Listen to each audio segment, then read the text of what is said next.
నమస్కారం వార్తలకు స్వాగతం. ముందుగా ముఖ్యాంశాలు. విశాఖపట్నం ప్రజాగలం సభలో పాల్గొన్న టీడీపీ అధినేత నారా చంద్రబాబు నాయుడు. సీఎం జగన్ పై పలు విమర్శలు. కార్నర్ మీటింగ్ లో పాల్గొన్న ఎంపీ బండి సంజయ్. బీఆర్ఎస్ కాంగ్రెస్ పార్టీలపై పలు విమర్శలు. టీడీపీది మోసపూరిత మేనిఫెస్టో అని నంద్యాల జిల్లాలోని డోన్ నియోజకవర్గం వైసీపీ ఎమ్మెల్యే అభ్యర్థి బుగ్గన రాజేంద్రనాథ్ రెడ్డి అన్నారు. గురువారం నాడు బేతంచెర్ల పట్టణంలో రోడ్ షో నిర్వహించి పాత బస్టాండ్లో ఆయన మాట్లాడారు. ఎమ్మెల్యేగా పోటీ చేయాలని చెప్పి ప్రయత్నం చేసినప్పుడు వివిధ ప్రాంతాల నుంచి వచ్చిన ఎట్లయితే భారతదేశానికి బ్రిటిష్ వాళ్ళు వచ్చి ఇక్కడ పాలన చేసినారో వివిధ ప్రాంతాల నుంచి వచ్చిన వాళ్ళందరూ కూడా హేళన చేసినారు. ఈ బేతంచెర్లలో రాజకీయాలు చేస్తారా? అంచెలంచెలుగా అక్కడి నుంచి 2014 ఎన్నికలు, 2019 ఎన్నికలు, ఈరోజు 2024 ఎన్నికలకు వచ్చేటప్పటికి బేతంచెర్ల అనేది, డోన్ అనేది ఆంధ్ర రాష్ట్ర చిత్రపటంలో ఉండాలి. ఎన్నికలు ఆధారపడి ఉంటుందో ఆ ప్రణాళికలో, ఆ కూటమిలో పెద్ద పార్టీ అయిన బీజేపీ ప్రతినిధి ప్రధానమంత్రి గారి ఫోటో లేదు. ఎందుకు అని అడిగితే వద్దన్నాడు. అదేవిధంగా ప్రణాళిక రిలీజ్ చేసేటప్పుడు ముగ్గురు నిలబడితే బీజేపీ ప్రతినిధి ఆ ప్రణాళిక పట్టుకోమని చేతికిస్తుంటే వద్దు అన్నాడు. అంటే అర్థమైంది, బీజేపీ పార్టీ ఆమోదము ఆ ప్రణాళిక ఉందా లేదా అనేది మీ అందరూ కూడా ఆలోచించుకోమని చెప్పి అడుగుతాము. అంటే ఏ విధంగా ఉందంటే, సామాన్య మానవునికి అర్థం కావాలంటే సులభంగా ఒక ఉమ్మడి కుటుంబం ఉండి, ఉమ్మడి కుటుంబంలో ముగ్గురు అన్నదమ్ములు ఉండి, ఆ ముగ్గురు అన్నదమ్ముల మధ్యలో వెళ్ళి ఒక ఆడపిల్లకి, ఇంట్లో ఆడపిల్లకు మాట్లాడేటప్పుడు కట్నాలు కానుకలు మాట్లాడే విషయం వచ్చినప్పుడు. విశాఖపట్నం ప్రజాగలం సభలో టీడీపీ అధినేత నారా చంద్రబాబు నాయుడు పాల్గొన్నారు. ఈ సందర్భంగా ఆయన ప్రసంగించారు. ఉద్యోగాలు ఇవ్వడానికి ముఖ్యమంత్రి కావాలి, రోడ్లు వేయడానికి ముఖ్యమంత్రి కావాలి, వ్యవసాయ రంగాన్ని అభివృద్ధి చేయడానికి ముఖ్యమంత్రి కావాలి, కరెంటు కొరతలు లేకుండా కరెంట్ ఇవ్వడానికి ముఖ్యమంత్రి కావాలి, లా అండ్ ఆర్డర్ మెయింటైన్ చేయడానికి ముఖ్యమంత్రి కావాలి. అవునా కాదా అని అడుగుతున్నా మిమ్మల్ని. మాట్లాడితే నేను బటన్ నొక్కుతున్నా, ఏంటి నువ్వు నొక్కేది, నువ్వు బొక్కింది ఎంత? తమిళలో ఋషికొండ, బోడిగుండ అయిపోయిందా లేదా? అంటే ఒక మనిషి యొక్క విలాసవంతమైన జీవితానికి ప్యాలెస్ల కోసం అలవాటు పడిన వ్యక్తి హైదరాబాద్ లో లోటస్ ప్యాలెస్, బెంగళూరులో ప్యాలెస్, కడపలో ప్యాలెస్, విజయవాడలో ప్యాలెస్, తాడేపల్లి ప్యాలెస్, ఊరికి ఒక 100 రూములు కట్టేసి కడాన విశాఖపట్నంలో రిషికొండ ఒక పవిత్రమైన కొండ, అవునా కాదా అని మిమ్మల్ని అడుగుతున్నా. అక్కడ 500 కోట్ల రూపాయలు ఖర్చు పెట్టి ప్యాలెస్ కట్టాడు. చూశారా ప్యాలెస్? ఎవరు రానిచ్చారా ఆ ప్రాంతానికి? నేను వస్తే నేను కూడా బాగూడదంట. వీళ్ళబ్బ సొమ్ము విశాఖ. పవన్ కళ్యాణ్ వస్తే ఆయన పోకూడదంట. నేను అడుగుతున్నా మిమ్మల్ని అందరినీ, అంటే ఎంత అహంకారమో మీరు ఒక్కసారి ఆలోచించండి. ఏం పేరు పెడతాడు? అది గెస్ట్ హౌస్ అంట, tourism guest house. Tourism guest house కి 500 కోట్ల రూపాయలు ఖర్చు పెట్టి ఒక రూమ్ ఇవ్వాలంటే 1 కోటి రూపాయలు అవుతుంది. ఇప్పుడు ఎవడైనా 1 కోటి రూపాయలు ఇచ్చి ఆ రూమ్ లో ఉంటారా తమ్ముళ్ళు అని మిమ్మల్ని అడుగుతున్నా. అంటే మీకేమి కోపం రావడంలా? రాలేదు, ఇంకా రోషం రాలేదు. కొంత భయం కూడా ఉంది. ఇంక భయపడక్కర్లా, అయిపోయింది, కాలం చెల్లిపోయింది. కానీ మీరు చేయాల్సిన పని ఒకటి ఉంది, పవిత్రమైన కర్తవ్యం ఒకటి ఉంది. మా చెల్లెమ్మ చెప్తా ఉంది ఎస్ సైకిల్ ని కమలం పూని గ్లాస్ ని కూడా గెలిపించాలి. 3 ఉన్నాయి ఇక్కడ. మామూలుగా గెలిపించడం కాదు, దిమ్మ తిరగాలి, గోబ గుయ్యమనాలి, తిరిగి జీవితంలో కోలుకొని దెబ్బ కొట్టాలి. లేకపోతే ఏంటి కొండలు కొట్టేస్తారు, ఆనకొండల మారిగా కొండలే కరిగిచ్చేస్తారు. మాట్లాడితే ఎదురుదాడి చేస్తారు, అబద్ధాలు చెప్తానే ఉంటారు. ఈ రోజు కూడా మాట్లాడుతున్నాడు, ఏదో రంగులు కొట్టా అంట. రంగులు పిచ్చోడు స్కూల్కి. ఏం తమ్ముళ్ళు రంగులు కొడితే చదువు వచ్చేస్తుందా అని మిమ్మల్ని అడుగుతున్నా. టీచర్లు నియమించాడా అని మిమ్మల్ని అడుగుతున్నా. ఇంగ్లీష్ నేర్పిస్తాడంట. ఇంగ్లీష్ ఎవడికి తెలియనట్టు. మీరు ఒకసారి చూడండి, ఇసుక దొరుకుతా ఉందా మీకు? మొత్తం ఇసుక దోచేశాడు, భూగర్భ ఖనిజ సంపద దోచేశాడు. ఇక్కడ నేను అడుగుతున్నా, ఇక్కడ స్థానికంగా ఉండేవాళ్ళు ఎవరన్నా పెత్తనం ఉందా తమ్ముళ్ళు అని మిమ్మల్ని అడుగుతున్నా. ఎవరు? విజయసాయి రెడ్డి. అతని పెత్తనం ఏంటి ఇక్కడ? అతని ఇప్పుడు ట్రాన్స్ఫర్ అయ్యాడు. డిప్యూటీ సీఎం బట్టి విక్రమార్క రోడ్ షో నిర్వహించారు. ఈ సందర్భంగా పలు అంశాలపై ఆయన ప్రసంగించారు. పంపిస్తే మీ ఇచ్చినటువంటి శక్తితో బలంతో ఎరుపాలెం మండల హెడ్ క్వార్టర్ లో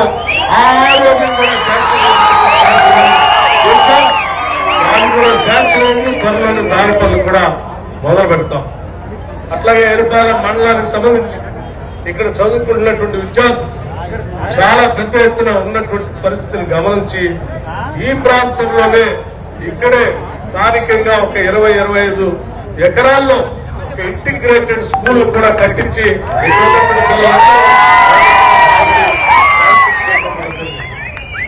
అట్లాగే ఎరుపాలెం మండలంలో ఇక్కడ ఉన్నటువంటి మహిళా సంఘ సభ్యులందరికీ సంబంధించి మనం ఇంతకుముందే ఇందిరమ్మ డైరీని పెట్టుకోవాలని గత 10 ఏళ్లుగా ఆలోచన చేశాం. 10 ఏళ్ల క్రితం మధ్యలో వచ్చినటువంటి బీఆర్ఎస్ పార్టీ ఆ ఇందిరమ్మ డైరీని ముందుకు పోలేకుండా అడ్డుపడి ఆపితే మళ్ళీ మనం 3 నెలలు 4 నెలల క్రితం మన ఇందిరమ్మ రాజ్యం రాగానే వెంటనే దాన్ని మొదలుపెట్టి పెద్ద ఎత్తున ఇందిరమ్మ డైరీని ఉన్నటువంటి మహిళా సంఘ సభ్యులందరికీ ఒక విషయం నేను చాలా స్పష్టంగా చెప్పదలుచుకున్నాను. గత 10 ఏళ్లు ఇందిరా క్రాంతి పథకం కింద మీకు రావాల్సిన వడ్డీ లేని రుణాలు రానేకుండా అడ్డుపడినటువంటి ప్రభుత్వం మీకు తెలియదు కాదు. మన ప్రభుత్వం రాగానే, ఇందిరమ్మ రాజ్యం రాగానే ఆలోచన చేశాం.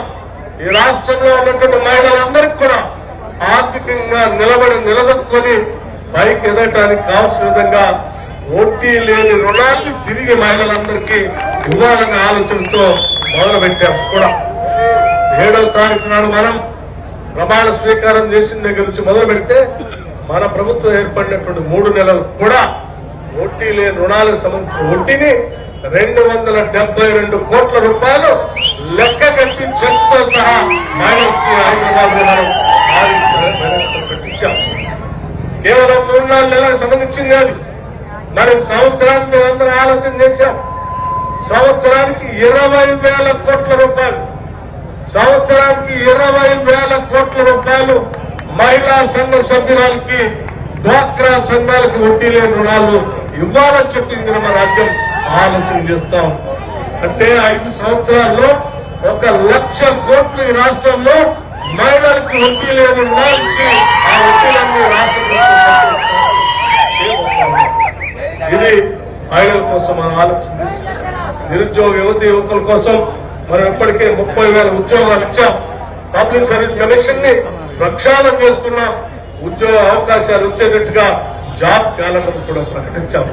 భవిష్యత్తులో మేము ఆల్రెడీ ప్రకటన చేశాం. ఇప్పటికే ఏ శాసనసభ నియోజకవర్గంలో ఉన్నటువంటి నిరుద్యోగ యువకులు కాంపిటేటివ్ ఎగ్జామ్స్ కోసం హైదరాబాద్ దాకా తల్లిదండ్రులు కూలీనాలు చేసి రైతులు పంట పండించి ఇచ్చిన డబ్బులు తీసుకుని వచ్చి హైదరాబాద్ దాకా వచ్చి కష్టపడాల్సినటువంటి అవసరం లేదు. ఆయా శాసనసభ నియోజకవర్గాలనే డాక్టర్ అంబేద్కర్ నాలెడ్జ్ సెంటర్స్ అని పెట్టి అక్కడే కోచింగ్ ఇచ్చేటట్టుగా ప్రతి శాసనసభ నియోజకవర్గంలో నిధులు కూడా కేటాయించి అనౌన్స్ కూడా చేశాం. ఈ లోపల కోడ్ రావటం వల్ల నాక ఈ కోడ్ అయిపోయిన వెంటనే దాని పనులు కూడా మొదలు పెడతాం. అట్లాగే మిత్రులారా, పేరుపాలెం మండలం ఎప్పుడు కూడా ఈ జిల్లాలో ఒక మూలను విశ్లేషించినట్టు ఉన్నటువంటి మండలం. ఈ మండలానికి నీళ్ల కోసం 4 సార్లు నీళ్ల కోసం డైలీలో ఉంది. థర్డ్ జోన్ నుంచి నీళ్లు రావాలి, ఎప్పుడు నిత్యం ఇక్కడ సమస్య. మన 10 ఏళ్ల క్రితం మన ప్రభుత్వం ఉన్నప్పుడు ఆలోచన చేశాం. థర్డ్ జోన్ లో ఉన్నటువంటి ఎరుపాలెం మండలాన్ని సెకండ్ జోన్ లోకి తీసుకొని వచ్చి ఎన్ఎస్పీ కెనాల్ నుంచి నీళ్లు కరెక్ట్ గా మనం సర్వే చేసి శాంక్షన్ చేసే సమయంలో రాష్ట్ర విభజన జరగటం, బీఆర్ఎస్ పార్టీ రావటం, దాన్ని మూలలేయటం జరిగింది. మన ప్రభుత్వం అధికారం వచ్చినటువంటి 3 నెలల్లోనే, ఈ కేవలం 3 నెలల్లోనే ఆ ఫైలింగ్ తీసి బయటికి తీసి ఆ థర్డ్ జోన్ లో ఉన్నటువంటి ఎరుపాలెం మండలాన్ని 2వ జోన్ లో వచ్చేటట్టుగా దానికి కావాల్సినటువంటి జీవో ఇచ్చి వాళ్ళు కూడా మొదలు పెడతాం. ఎరుపాలెం మండలానికి 2వ జోన్ నుంచే మనకి నీళ్లు వచ్చేటట్టు కార్యక్రమాలు కూడా చేయబోతున్నామని కూడా మీ అందరికీ సవినయంగా మనం చేస్తూ, ఇంకా చేయాల్సింది, చేసుకోవాల్సింది, ఎరుపాలెం మండలం కోసం ఆలోచన చేయాల్సింది ఇంకా పెద్ద ఎత్తున చాలా కార్యక్రమాలు ఉన్నాయి. తప్పనిసరిగా రాబోయే 5 ఏళ్లలో ఈ మండలానికి ఒక సువర్ణ అక్షరాలతో లిఖించదగేటట్టుగా ఈ మండలాన్ని అభివృద్ధి చేస్తామని చెప్పి మీ అందరికీ మాటిస్తూ, ఎన్నికల్లో రేపు జరిగే సాధారణ ఎన్నికల్లో మరి మనం అసలే ఇది పంచుకోవటం తగ్గట్టు ఈరోజు సిపిఐ కూడా మనకు మద్దతు ఇస్తూ ఉంటాం. వాళ్ళతో పాటు వైఎస్ఆర్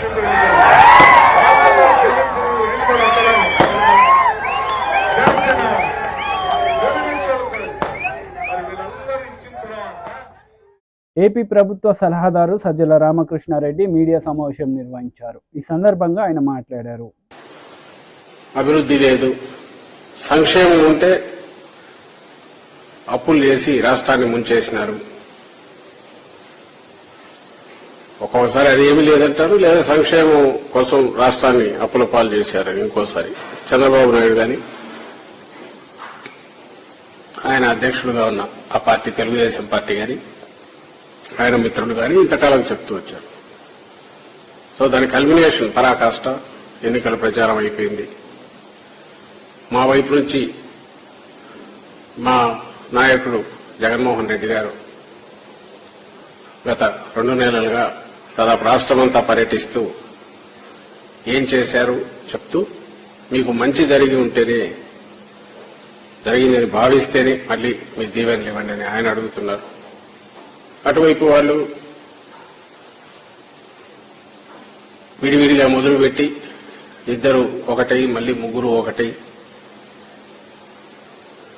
ఒకే దీని మీద కేవలం శాపనార్థాలు పెట్టడమో తిట్టడమో జగన్మోహన్ రెడ్డి గారిని, లేదా ఇక్కడంతా విధ్వంసం జరిగింది, అరాచకం జరిగిందని, అభివృద్ధి ఊసేలేదంటూ ప్రజలు ఇంప్రెస్ చేయాలని, తద్వారా మళ్ళీ అధికారంలోకి రావాలని ప్రయత్నం చేస్తాం. అటు వాళ్ళు ఉన్నారు, ఇటు మేము ఉన్నాం. ఫైనల్ జడ్జెస్ జడ్జిమెంట్ ఇవ్వాల్సిన ప్రజలు ఈ 4 రోజుల్లో ఇవ్వబోతారు. ఈ నేపథ్యంలో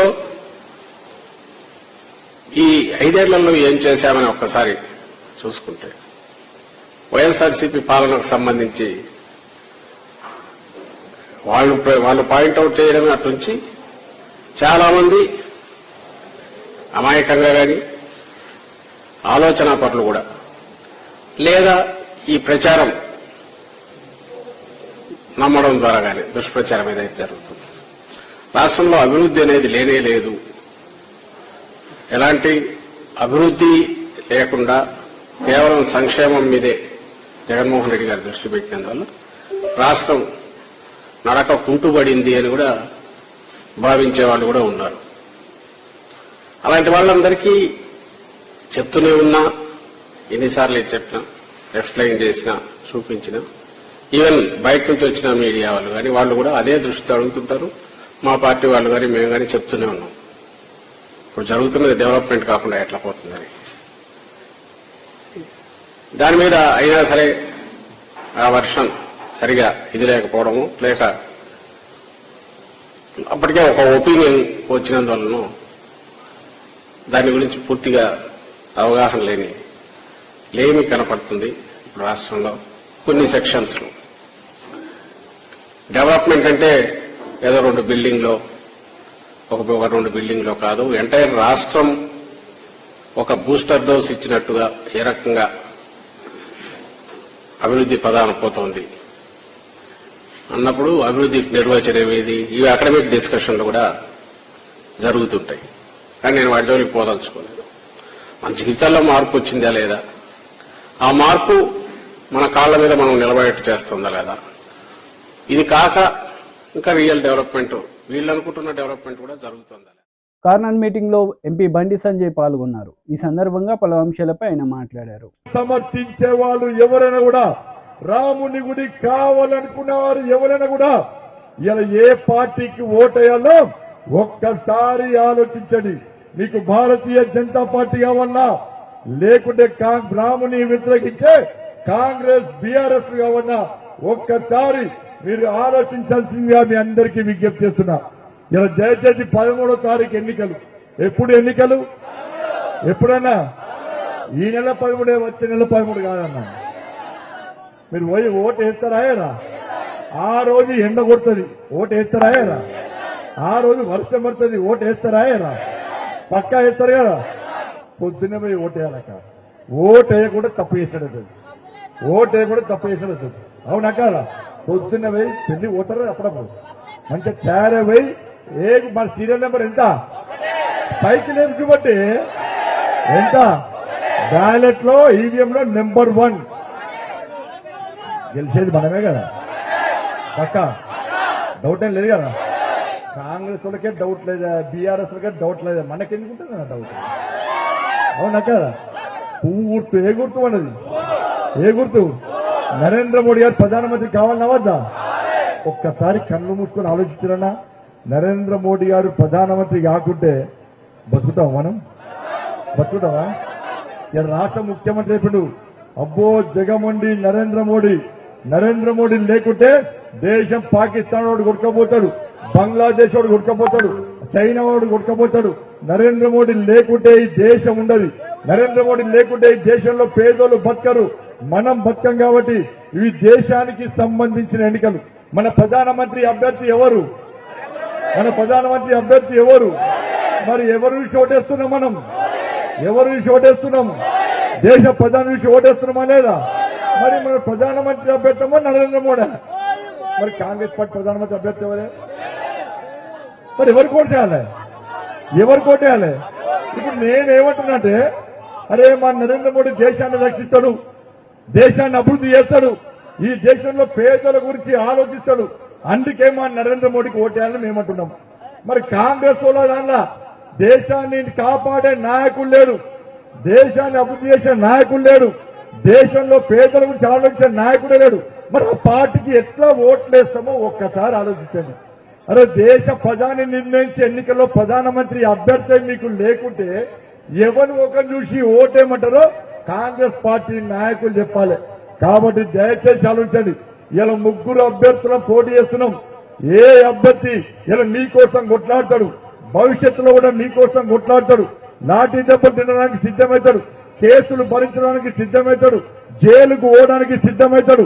ఇలా ఢిల్లీ నుంచి నిధులు మళ్ళా తీసుకొస్తాడు.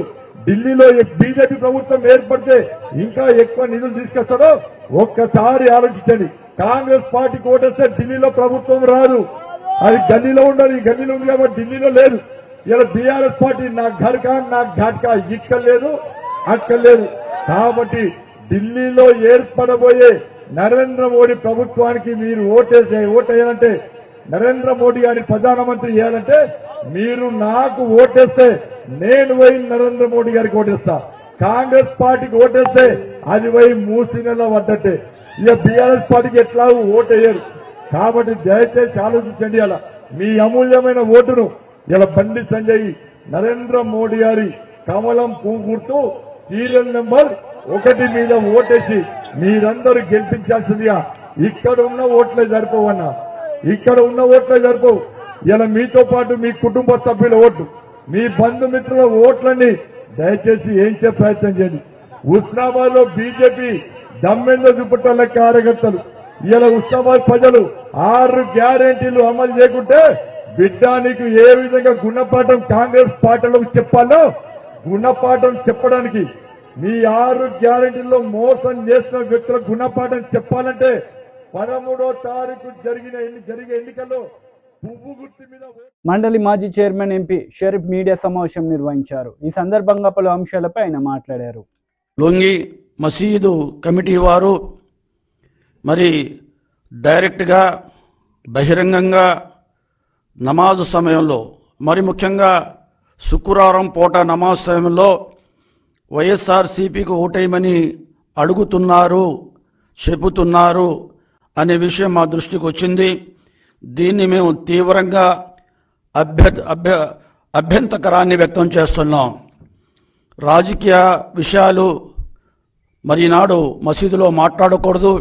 ఏదైనా దేశంలో ఉన్న రాష్ట్రంలో ఉన్న పరిస్థితుల మీద పరోక్షంగా మాట్లాడే అవకాశాలు ఉన్నాయి కానీ అది తప్పులేదు. కానీ ఈనాడు ఒక పార్టీని కొమ్ము కాస్తూ వైఎస్ఆర్సీపీకి ఓటేయమని ఈరోజు మరి ముస్లిం సమాజాన్ని మసీదులో కోరటం అనేది ఇది ఎలక్షన్ కమిషన్ నిబంధనలకు కూడా విరుద్ధం అనే విషయాన్ని ఈ సందర్భంగా మీరు గమనించాలి. ఒకరిపై ఉన్న కోపాన్ని మరొకరిపై చూపటం సరికాదు.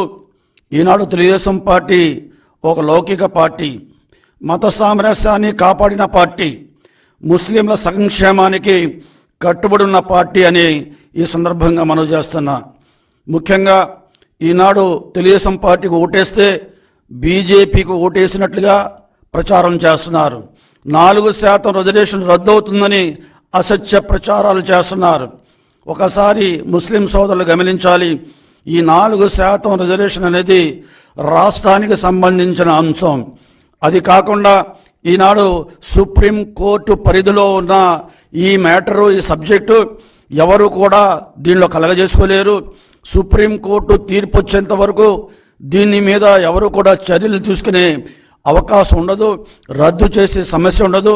అందుకనే చంద్రబాబు నాయుడు గారు సుప్రీంకోర్టులో కూడా వాదనలు బలంగా వినిపించాలనే ఉద్దేశంతో ఆనాడు 2 మరి రాజ్యాంగ నిపుణులైన లాయర్లను పెట్టి ఒకవేళ వాదనలు వస్తే విచారణకు వస్తే వాదనలు వినిపించడానికి 2 లాయర్లను పెట్టి 5 కోట్ల రూపాయలు కేటాయించిన విషయాన్ని కూడా ఈ సందర్భంగా మీరు గమనించాలి. నరేంద్ర మోడీ గారు ఎన్డీఏ అధికారంలో ఉన్నప్పుడే 2014 నుండి 2019 వరకు 4% రిజర్వేషన్ని ఆనాడు తెలుగుదేశం పార్టీ 100% అమలు చేసి చూపెట్టిందనే విషయాన్ని కూడా ఈ సందర్భంగా గమనించాలి. ఈనాడు చంద్రబాబు నాయుడు గారు ప్రతి సభలో, ఎన్నికల ప్రచార సభలో చెబుతున్నారు 4% రిజర్వేషన్ యథాతథంగా ఉంటుంది, దాన్ని రద్దు చేసే సమస్య లేదు, దాన్ని అవసరమైతే చట్టబద్ధత కల్పించడానికి సుప్రీంకోర్టులో కూడా తీర్పు సానుకూలంగా రావడానికి నేను ప్రయత్నం చేస్తానని ఈనాడు బహిరంగ చెబుతున్నా. ఇంకా ఈ 4% రిజర్వేషన్ రద్దు చేస్తారనే అపోహలో ఈనాడు ఉన్న విషయాన్ని ఈరోజు ముస్లిం సమాజం ఆ విషయాన్ని మరిచిపోవాలి.